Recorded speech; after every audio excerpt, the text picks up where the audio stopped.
بسم اللہ الرحمن الرحیم یوصیکم اللہ فی اولادکم للذکر مثل حظ الانثیین فإن كنا نساء فوق اثنتین فلہن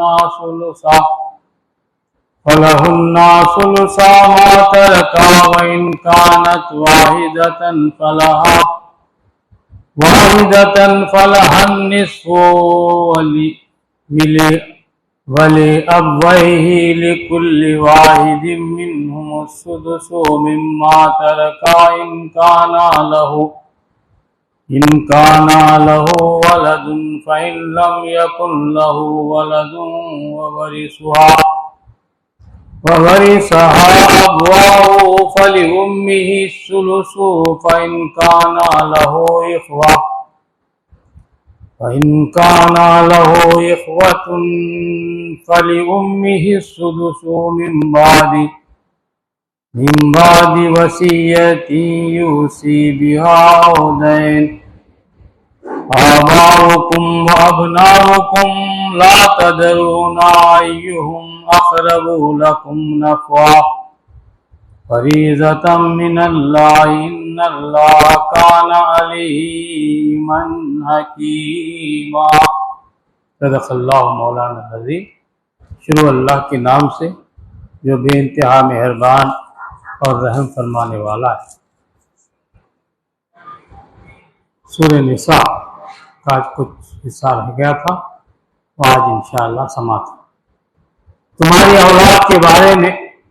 اللہ تمہیں ہدایت کرتا ہے کہ مرد کا حصہ 2 عورتوں کے برابر ہے۔ اگر میت کے وارث 2 سے زائد لڑکیاں ہوں تو انہیں ترکے کا 2/3 دیا جائے، اور اگر ایک ہی لڑکی وارث ہو تو آدھا ترکہ اس کا ہے۔ اگر میت صاحب اولاد ہو تو اس کے والدین میں سے ہر ایک کو ترکے کا 6واں حصہ ملنا چاہیے، اور اگر وہ صاحب اولاد نہ ہو اور والدین ہی اس کے وارث ہو تو ماں کو 3واں حصہ دیا جائے گا، اور اگر میت کے بھائی بہن بھی ہوں تو ماں 6 حصے کی حقدار ہوگی۔ یہ سب حصے اس وقت نکالے جائیں گے جبکہ وصیت جو میت نے کی ہو پوری کر دی جائے اور قرض جو اس پر ہو ادا کر دیا جائے۔ تم نہیں جانتے کہ تمہارے ماں باپ اور تمہاری اولاد میں سے کون بلحاظ نفع تم سے قریب تر ہے۔ یہ حصے اللہ نے مقرر کر دیے ہیں، اور اللہ یقیناً سب حقیقتوں سے واقف ہے اور ساری مصلحتوں کا جاننے والا ہے۔ اور تمہاری بیویوں نے جو کچھ چھوڑا ہو اس کا آدھا حصہ تمہیں ملے گا اگر وہ بے اولاد ہوں، ورنہ اولاد ہونے کی صورت میں ترکے کا 1/4 حصہ تمہارا ہے، جبکہ وصیت جو انہوں نے کی ہو پوری کر دی جائے اور قرض جو انہوں نے چھوڑا ہو ادا کر دیا جائے، اور وہ تمہارے ترکے میں سے 1/4 کی حقدار ہوں گی اگر تم بے اولاد ہو، ورنہ صاحب اولاد ہونے کی صورت میں ان کا حصہ 8واں ہوگا، بعد اس کے کہ جو وصیت تم نے کی ہو وہ پوری کر دی جائے اور جو قرض تم نے چھوڑا ہو وہ ادا کر دیا جائے۔ اور اگر وہ مرد یا عورت جس کی میراث تقسیم طلب ہے بے اولاد بھی ہو اور اس کے ماں باپ بھی زندہ نہ ہو مگر اس کا ایک بھائی یا ایک بہن موجود ہو تو بھائی اور بہن ہر ایک کو 6واں حصہ ملے گا، اور بھائی بہن 1 سے زیادہ ہو تو کل ترکے کے 1/3 میں وہ سب شریک ہوں گے، جبکہ وصیت جو کی گئی ہو پوری کر دی جائے اور قرض جو میت نے چھوڑا ہو ادا کر دیا جائے، بشرطے کہ وہ ضرر رساں نہ ہو۔ یہ حکم ہے اللہ کی طرف سے، اور اللہ دانا و بینا اور نرم خو ہے کہ اللہ کی مقرر کی بھی حدیں ہیں۔ جو اللہ اس کے رسول کی اطاعت کرے گا اسے اللہ ایسے باغوں میں داخل کرے گا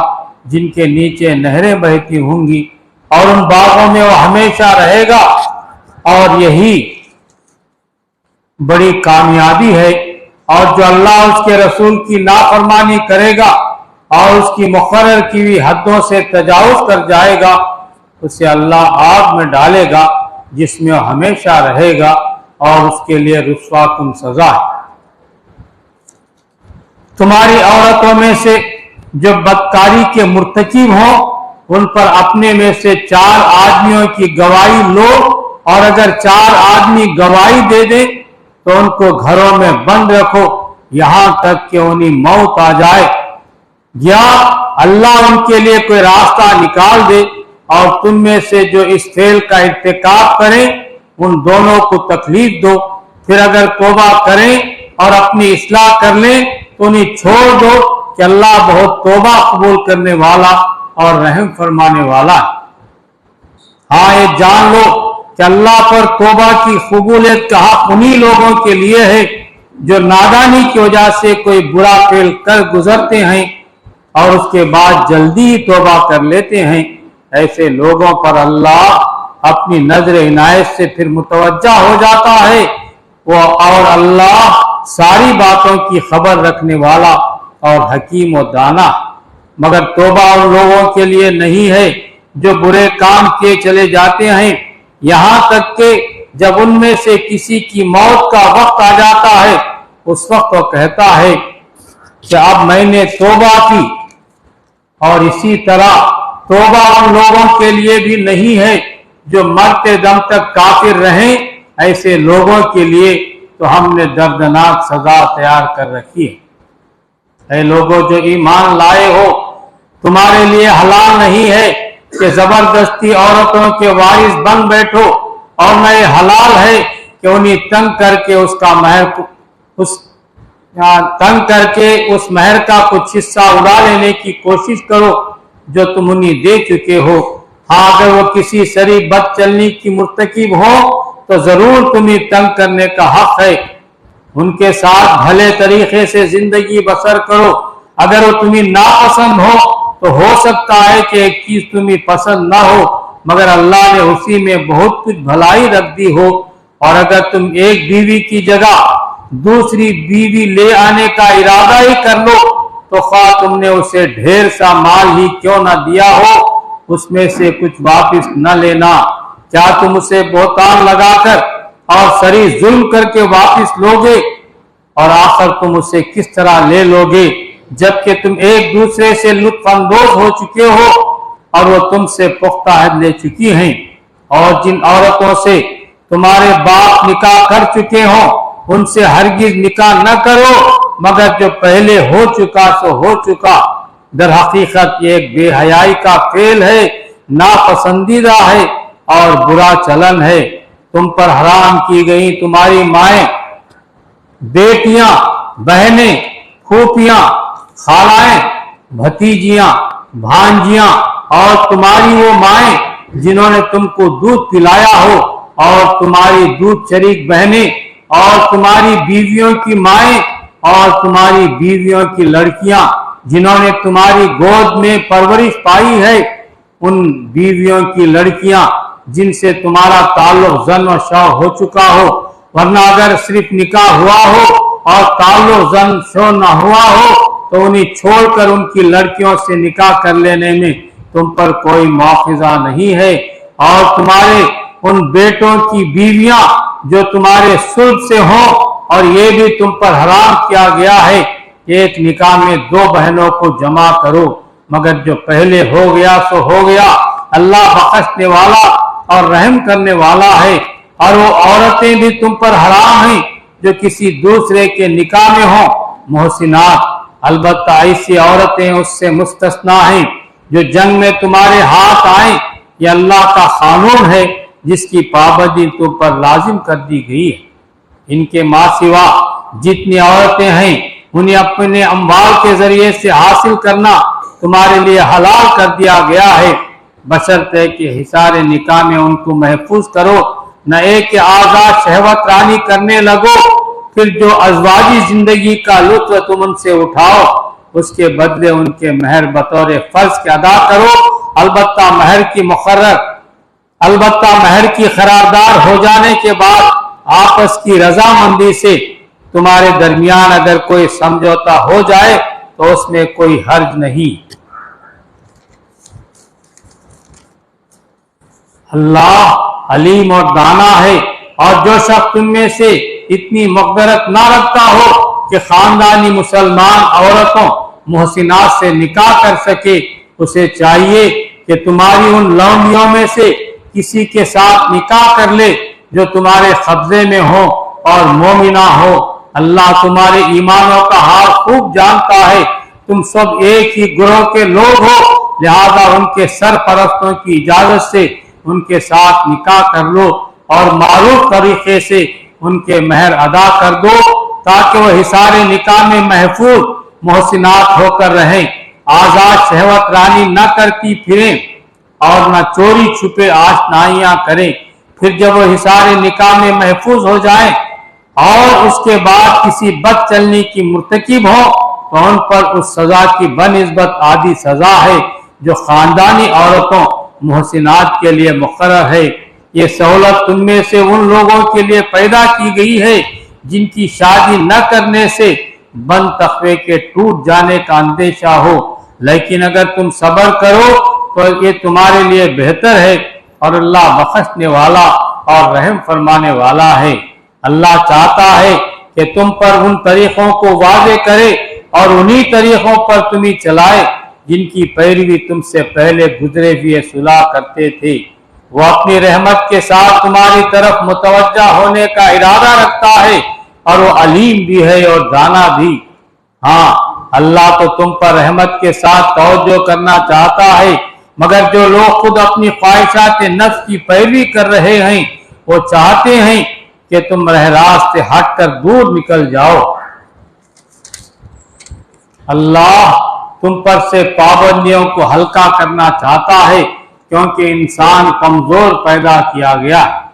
اے لوگوں جو ایمان لائے ہو، آپس میں ایک دوسرے کے مال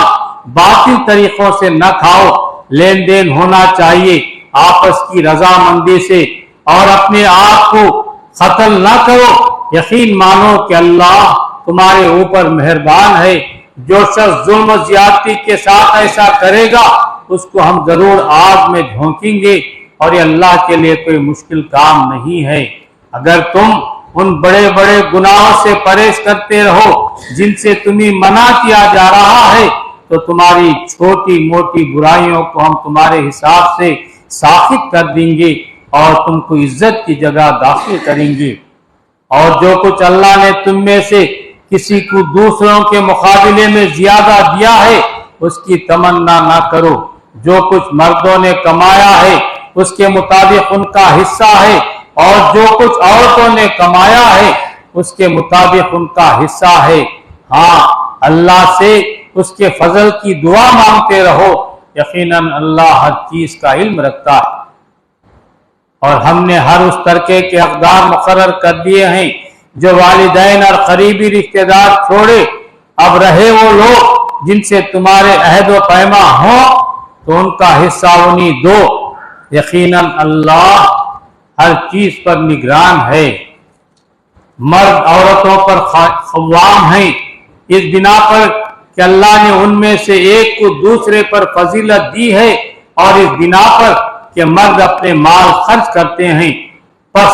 جو صالح عورتیں ہیں وہ اطاعتیار ہوتی ہیں اور مردوں کے پیچھے اللہ کی حفاظت و نگرانی میں ان کے حقوق کی حفاظت کرتی ہیں۔ اور جن عورتوں سے تمہیں سرکشی کا اندیشہ ہو انہیں سمجھاؤ، خواب گاہوں میں ان سے علیحدہ رہو اور مارو، پھر اگر وہ تمہاری مطیع ہو جائیں تو خواہ مخواہ ان پر دست درازی کے لیے بہانے تلاش نہ کرو۔ یقین رکھو کہ اوپر اللہ موجود ہے جو بڑا اور بالا تر ہے۔ اور اگر تم لوگوں کو کہیں میاں اور بیوی کے تعلقات بگڑ جانے کا اندیشہ ہو تو ایک حکم مرد کے رشتہ داروں میں سے اور ایک عورت کے رشتہ داروں میں سے مقرر کرو، وہ دونوں اصلاح کرنا چاہیں گے تو اللہ ان کے درمیان موافقت کی صورت نکال دے گا۔ اللہ سب کچھ جانتا ہے اور باخبر ہے۔ اور تم سب اللہ کی بندگی کرو